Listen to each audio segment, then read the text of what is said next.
అంతకుముందు మీరు హీరోగా చేసేటప్పుడు కాస్త లావుగా ఉండేవాళ్ళు బొద్దుగా ఇంకా. అవునవును. ఎలా కుదిరింది మీకు అలా తగ్గడాన్ని? చాలామంది తగ్గాలనుకుని తగ్గలేకపోతున్నారు. చాలా కాలం అయిందన్నారు. ఒక 6 ఇయర్స్ బ్యాక్ బేరియాటిక్ సర్జరీ చేయించాను. ఓకే. అప్పుడు అరౌండ్ 160 కిలోలు ఉండేవాడిని. 160 ఉండేవాళ్ళు. 160 నుంచి బేరియాటిక్ తర్వాత 90 కిలోస్కి వచ్చాను. హ్మ్. వచ్చి మళ్ళీ పెరిగాను. మళ్ళీ 120, హ్మ్. 125కి వెళ్ళాను. ఓకే. మళ్ళీ తర్వాత ఒక వెన్నీలా అని న్యూట్రిషనిస్ట్ ఉంది కదా, తన దగ్గర కొంతకాలం జాయిన్ అయ్యి హ్మ్. మళ్ళీ 10-15 కేజీల దగ్గర ఇప్పుడు 111, 112లో ఉన్నాను. జాగ్రత్త మెయింటైన్ చేస్తున్నారు. పర్వాలేదు. ఓకే. ఓకే. 110 అంటే ఓకేలేండి మీకున్న హైట్కి. సర్జరీ అప్పుడు భయపడలేదేమి? సర్జరీ అంటే భయపడతాలు, ఈ సర్జరీ ఎందుకు లేరా బాబు అని చెప్పి. లేదండి, అంతకంటే అంటే ఇప్పుడు ఆ వెయిట్లో అంతకంటే ఆప్షన్ లేదండి. ఎందుకంటే 160 అనేది పీక్స్. ఆల్రెడీ భయపడి చేయించుకోకపోతే హార్ట్ అటాక్ కానీ ఇలాంటి వచ్చే ప్రాబ్లమ్స్ ఉన్నాయి కాబట్టి, ప్లస్ సర్జరీ కూడా చాలా ఈజియెస్ట్ సర్జరీ. బేరియాటిక్ అంటే ఒకప్పుడు చాలా కష్టం ఉండేది. ఎందుకంటే బేరియాటిక్ నాట్ వేసేవారు ముడి, అది లూజ్ అవటం టైట్ అవటం వల్ల చాలామంది సైడ్ ఎఫెక్ట్స్ వచ్చాయి. ఇప్పుడు చాలా లేటెస్ట్ టెక్నాలజీ వచ్చింది, చాలా ఈజీ అయిపోయింది. ఇంత మునిపేమో పైప్కి నాటేసేవాళ్ళు. ఇప్పుడు ఏంటంటే దాన్ని బెరేటిక్ సంచిని దీన్ని కంప్రెస్ చేస్తున్నట్టున్నారు కదా. అంతే స్టాపిల్ చేస్తున్నారు. ఓకే. చాలా లేటెస్ట్ టెక్నాలజీ. ఓకే. గుడ్. ఎందుకంటే లాస్ట్ టైం దాసరి గారిది జరిగినప్పుడు చాలామంది భయపడ్డారు. అవును. దాసరి గారు ఇష్యూ అయినప్పుడు, సర్జరీ వల్ల ఇష్యూ అయినప్పుడు అంటే అదర్ కాంప్లికేషన్స్ ఏమైనా ఉంటే అప్పుడు ఉంటుంది, కానీ లేకపోతే సేఫ్ అండి బేరియాటిక్.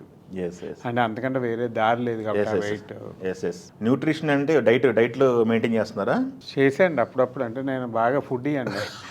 చీటింగ్కి వెళ్ళిపోతున్నారా? వచ్చిన ప్రాబ్లం ఏంటంటే చీటింగ్ కాకుండా ఫుడ్ ఉంటే టెంప్ట్ అయిపోతానండి.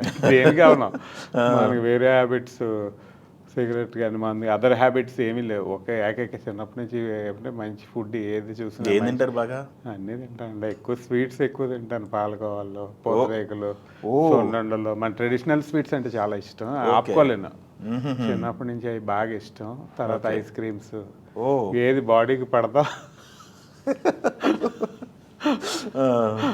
ఎక్కువ. అంటే అదే ఎడిక్షన్ అంటారు చూసారు, ఒకళ్ళు ఆ ఎడిక్షన్ మానలేరు. అలాగా మేబీ నాకు తెలుసుండి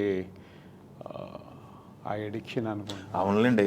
పాలకులు, భీమవరం లేకపోతే అటువైపు అంటే చిన్నప్పటి నుంచి అలవాటు, అన్ని బాడీకి అలవాటు అయిపోయింది. అదే మర్యాదలైన అట్లనే చేస్తారు. ఇప్పుడు ప్రభాస్ గారిని అంటారు కదా. అదే కొన్ని ఆపుకోలేండి, మన కష్టం ట్రెడిషన్లో వచ్చినాయి. ప్రభాస్ గారిని కూడా చాలామంది సెలబ్రిటీలు అంటారు, ఫుడ్ పెట్టి చంపేస్తారు ఆయన. మామూలు కాదు ప్రభాస్ రాజు గారు. సూపర్ అండి. అయితే ఇప్పుడు మన కెరియర్ గ్యాప్ తీసుకోవడానికి కారణం ఏంటి సార్? మీరు గ్యాప్ తీసుకున్నారు, ఎంత వచ్చింది గ్యాప్?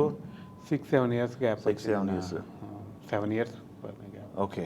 ఎందుకని కావాలని తీసుకున్నారా లేకపోతే? కావాలంటే అది కూడా మన ఆల్మోస్ట్ అప్పుడు 160 కిలోస్ ఉంటాం, దానివల్ల తర్వాత రోల్స్ అయ్యి రొటీన్ అయిపోవటం వల్ల కొంత గ్యాప్ తీసుకున్నాను. ఆ తర్వాత కరోనా ఒక 2 ఇయర్స్ వచ్చింది. అవును, కరోనా అప్పుడు గ్యాప్. ఆ తర్వాత అలా వచ్చిందండి గ్యాప్ అనుకోకుండా. ఓకే. ఇప్పుడు ఎలా ఉంది రీఎంట్రీ? ఎలా ఉంది? మన వెట్టాయి సినిమాలో చూసాం మిమ్మల్ని, రజనీకాంత్ గారి మూవీ. అవునండి. ఎలా ఉంది ఈ కెరీర్ తర్వాత?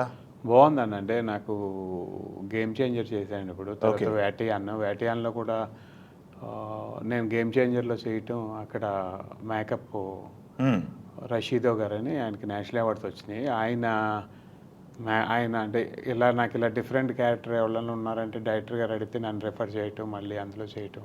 గేమ్ చేంజర్ బుక్ అయిన తర్వాత వేటియాన్లో చేశాను. ఓకే.